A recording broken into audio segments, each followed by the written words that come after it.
Welcome! And there's lipstick on my teeth. Today I'm going to be talking about Scarlet by Marissa Meyer. It is the second book in the Lunar Chronicles. It's after Cinder. This follows the retelling of a Little Red Riding Hood story. There is a wolf and a grandmother and a red hoodie that she wears instead of a cape. If you have not read Scarlet or Cinder, you should go read them, come back and discuss. It's pretty fairy tales in space, but like better than that sounds. Okay, so if you're here, you've read it, yes? How good was this for a second book? So much more that we get to see. So we meet our new character, Scarlet, who is our Little Red Riding Hood. And she's like this farm girl in future France, ? Her grandmother has gone missing, and so she's kind of trying to run the farm by herself. And kind of within the first few pages, we find out that the police have given up their search for her grandmother. We see Scarlet go into a restaurant where she delivers vegetables and things like that, and we meet the character of Wolf, who we kind of immediately distrust because of our knowledge of fairy tales, but it's hard to not trust him because he seems like a kicked puppy. And we find out that he's called Wolf at the fights that he's in, and Scarlet's like, how predatory. Even though he is kind of this lovable character, and we want to trust him, but we just can't because his name is Wolf. We get an intro to one of my favorite characters of the series so far, Thorne, who believes himself to be a captain. So we kind of transfer back to Cinder, and I was wondering, like, we started off with Scarlet and we were in her perspective for a while, and I was like, are we gonna go back to Cinder? And we do. Dr. Erlon gave her that new hand. It has all these weird tools like in the fingertips, so she's escaping from prison. She drops in, and I'm like, oh my gosh, it's Cinder. It's not too long before we meet Scarlet's father, who appears to be kind of a mess. He is tearing through Scarlet's house. Scarlet lives with her grandmother, and as far as I can tell, her father is pretty much just out of the picture, but he's tearing through the house looking for something, like very specific, but also he's acting a little like scatterbrained, like he's terrified of something. He says something about like a tattoo of the person who has apparently tortured him. Scarlet remembers this exact tattoo because it was on Wolf, and she made a note of it when she saw him. And so now Scarlet is believing that this organization has her grandmother and that Wolf is a part of it. She decides to track Wolf down. I know that the police gave up their search, but part of me's just like, this is a stupid decision to go after a possible torturing criminal by yourself. How old is Scarlet? 18 to 20? I can't remember how old she is. Not old enough to handle a potential killer. So she goes to these fights where she knows Wolf is gonna be. He's in the middle of a fight, and it's scary. She sees this very like predatory side, and he's like in the fight, like it almost looks like he's lost his mind, and he is literally about to snap someone's neck, and he like makes eye contact with Scarlet and runs away. Meanwhile, Cinder and Thorne have escaped from prison through very questionable situations, such as going through sewers, and Thorne is finding his ship, and they need a captain, and I think it's Cinder who makes like the comment, if only we had a captain here. That was one of my favorite recurring jokes throughout the whole book, was that Thorne keeps introducing himself and calling himself a captain, and Cinder's like, you're not a captain, and I know this because I have the internet connected to my brain. And then they're trying to take off. Like, they find the ship and they get in there, and it's not working. I don't know technology like that, so I don't really know exactly what's wrong. Thorne is trying to get the ship to start working, and Cinder realizes like, oh, I can just USB drive myself into this machine. And so she's talking through the system of the ship. Thorne hears this voice from his ship, and he's just like, Rampion? We do get parts from Kai, which I appreciated. We get to see Kai find out that Dr. Erland was Lunar, and that he helped Cinder escape, and now Dr. Erland is gone. And I feel really bad for Kai because he's just had the emperorship bestowed upon him. He's very young, his dad just died, the girl he thought he liked is an escaped convict, and the doctor he trusted to cure the plague is also a criminal. And we get to see Aiko again, which was exciting. She is now plugged into the ship, so Aiko's got this huge body that she keeps complaining about. I love the introduction between Thorne and Aiko because he's like, I'm Captain Thorne, And then Aiko's scrolling through the internet trying to find him. And she's like, I'm only finding a cadet Thorne. And Cinder's like, that's it. And then Aiko gets all like blushy, like she can raise the temperature of the cabin because she thinks that Thorne is really attractive. One of the reasons I'm very excited to read Cress is that Cinder and Kai, I think, are endgame, because obviously Cinderella and the prince. But we have this character of Thorne. I'm hoping that like Wolf and Scarlet end up together, obviously. Do we get a new character who's gonna be Thorne's kind of love interest? I really hope so. Scarlet and Wolf end up on a train to Paris because Scarlet is very determined to go find her grandmother, and Wolf decides to accompany her. Scarlet meets this creepy stranger who comes back to bite us later. Scarlet is starting to have feelings for Wolf, which made me very happy. I think they're just adorable.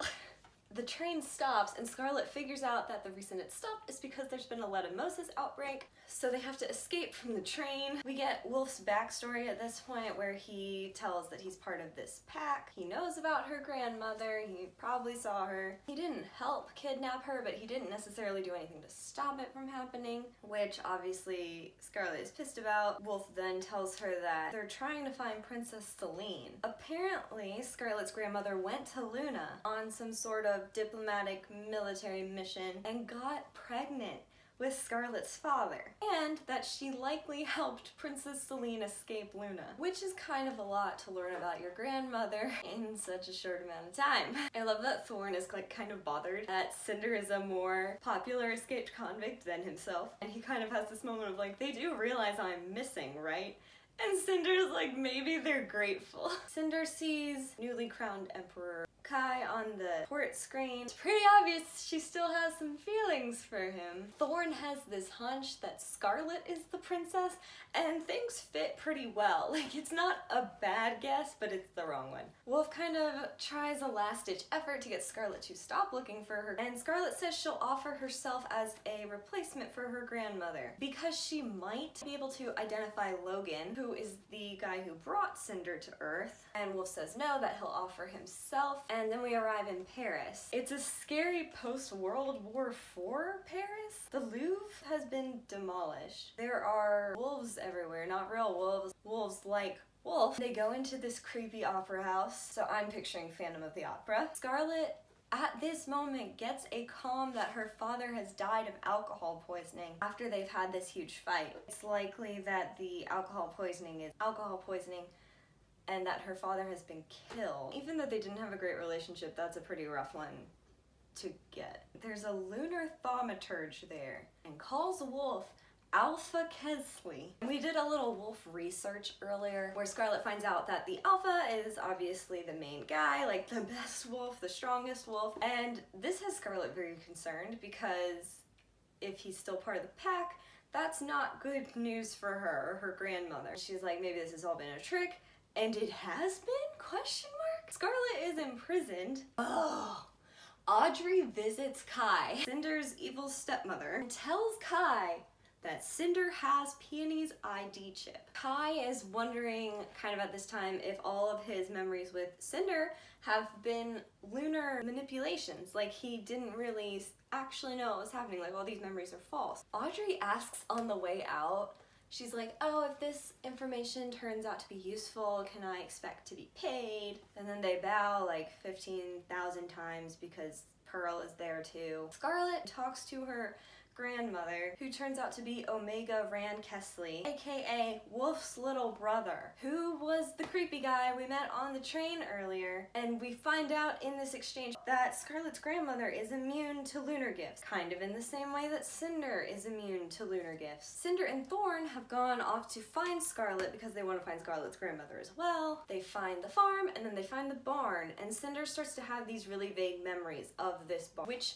leads her to find a trap door that Scarlet's father and any of the wolves could not find. They find this underground laboratory, and we see the suspended animation chamber and all the tools that were used on Celine. And Thorne has still not figured it out. We find out that Scarlet's grandmother had the same surgery that Cinder had, that like the spinal thing that keeps them from being susceptible to lunar gifts. They find this out because they can turn on the screen in this underground barn that still works after like 15 years. That was the most unbelievable part of this whole story. Thorne tells the screen like, show us Princess Selene, which at first I'm like, oh no.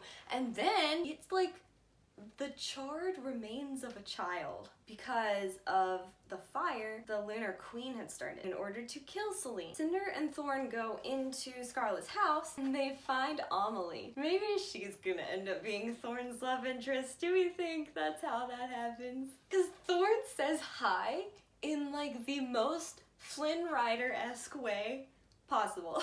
So Amelie faints because she recognizes these two criminals. Cinder uses her powers to kind of calm Amelie down and talk to her and make Amelie trust them, and she reveals that Scarlet may have known something about her grandmother, so she's been taking care of the farm while Scarlet is away. Scarlet is back in her cell underneath the opera house, and Wolf comes to visit her, and like, I'm still holding out hope because I'm just so confused because he seemed so nice. But I still really liked Wolf, and then he shows up into her cell and kisses her, and she's pissed off. He passes the ID chip while he's kissing her, and he tells her like, don't use it right now. So Wolf is on our side, which is great. Back to Cinder and Thorne, who need a new power cell for their spaceship, so they have to go visit the town. They get caught, and Cinder's trying to fight them off because she's part cyborg. Her body kind of acts like a machine. So she's getting too worked up, and her body keeps flashing these like lines in front of her head like, you're gonna shut down, aka pass out. They barely escape. There's another man who is also a wolf there who attacks one of the officers that's trying to capture Cinder. When Cinder and Thorne get in there, she also informs them that there have been wolf attacks all over the world. The only reason the one that happened in the town they were in is odd is because it's a small town and it was only one person. But apparently like there are these packs of wolves attacking major cities all over the world because Levana hasn't quite declared war, but it's really, really, really close. Scarlet uses the chip Wolf passed to her, that Wolf gave her, to get into her grandmother's cell. Her real grandmother this time. Scarlet says she's gonna help her grandmother escape, but it's really obvious that her grandmother is in very, very bad condition, and Rand finds them. And Scarlet's grandmother taunts Rand so that he attacks her in order to let Scarlet escape. I'm imagining this whole opera house to be kind of a bit of a maze, but we get like a really nice aesthetic moment because it's an opera house. It has all these sets. And so Scarlet is running through one of the sets that is like a forest. So we get like a really strong flashback to that original fairy tale. And I really liked the way that was done. So Scarlet is running, Rand is catching up to her, and Wolf momentarily saves her. But then Wolf kind of tracks her down and like has her pinned outside the opera house just for location purposes. And Wolf is fighting the Thaumaturge, who controls all the wolves in this pack. Because he doesn't want to kill Scarlet. Like the human part of him is fighting the Thaumaturge. And Cinder shows up just in time to use one of her finger darts. We have Thorne, Cinder, Scarlet, and Wolf in the same location. The wolves from the pack are closing in. Our wolf is unconscious and everyone is injured. And Scarlet manages to get into the ship, and so she and Aiko meet. Who are you? Ship, obey me. So now we have Cinder, Thorne, and unconscious Wolf surrounded by 7 lunar operatives, which is what we are calling the wolves now because they're lunar, and their Thaumaturge. Cinder fights the Thaumaturge with her mind. So it's like a mind battle going on between these two. And I love the moment where Cinder like looks at one of the wolves, beats the Thaumaturge, and she's like, you are mine now. And so we barely beat them, but our crew ends up on board without any extra wolves. And then Scarlet is angry at Cinder, and we don't really realize how angry she is at her until the two of them have a conversation. And Scarlet is like, you are the lost princess, like why are you not doing anything? And then Cinder informs Scarlet that she found out she was princess, you know, like last week. This is when Thorne finally finds out that Cinder is Princess Selene. And then Aiko just in the background like, I don't compute, like what's going on? Kai proposed to Levana, I am unwell. Like I know that was low-key his only option. Sentence the Earth to death or sentence himself to death, because marrying Levana would give Levana a tie to Earth. If she kills Kai, she will control both the moon and the Earth, which is not really what we want to see happen. We get like a weird scene of Levana watching a baby version of a wolf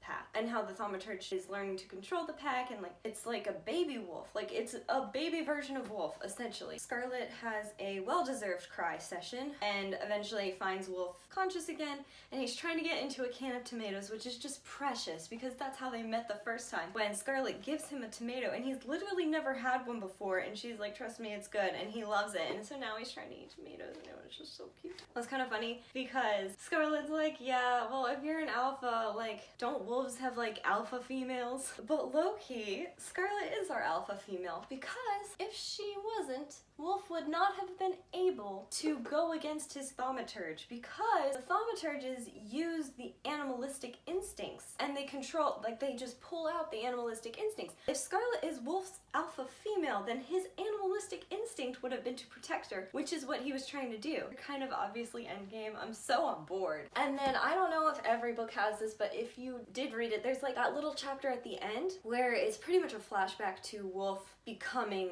part of the wolf pack. His name's like Ziev. It's him getting pretty much drafted, and then we see him going through these like really horrible surgeries, and we find out that Wolf's humanity is really important to him because not all wolf packs look human. So if he didn't do well in his training, he would have looked like a wolf permanently, so it was really important to him to like rise to the top and do his best so he could keep like part of his humanity. It was just really heartbreaking, and then we see like Ran get drafted. So like Wolf is in the pack, and then his little brother joins the pack like 2 years later. The alpha of their pack at the time was really mean to Ran, so Wolf stands up to him, which makes Ran hate Wolf because he's like pretty much accidentally made his little brother be Omega because he didn't let him fight for himself and earn his place. And then Wolf ends up killing the alpha of their pack, and Levana really likes that. That kind of is what puts him on the radar and makes him #1 in their pack. So that was really interesting. I kind of liked seeing how that worked. It gave us a really good understanding of